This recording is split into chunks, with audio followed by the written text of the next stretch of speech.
So hello, let's talk aviation. There are various forms of transport in this modern world. We have our buses or ground transport. Let's look at Ghana, the situation in Ghana. Would you prefer to sit in a bus for 6-7 hours? Commercial bus from Accra to Kumasi. Look at the stress involved. Look at the challenges on the road. Look at what you have to do to get to Kumasi.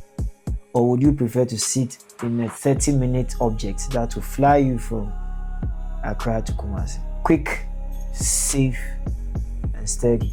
You sit in a bus from Accra to Kumasi. You don't know whether the driver is even qualified. You don't know whether the vehicle has gone through proper checks. You are using a road that is very narrow and too small for long vehicles. You are going to compete with trailers, with trucks, with tankers, and recently we saw what happened on the road. How safe are the roads? Why do you have to drive on that road, risk your life, when you can do 30 minutes in a safe space? Why don't you choose air travel?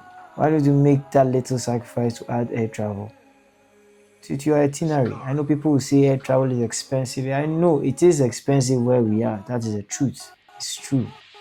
And if we had wider, better intercity roads, then maybe you could have looked at that option. The best way looks like is air transport. There's something that makes aviation very safe.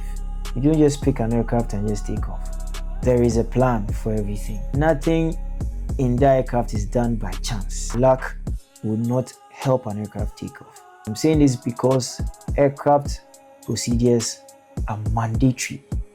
They are not suggestions. They are mandatory. We do this because we want to avoid any mishap.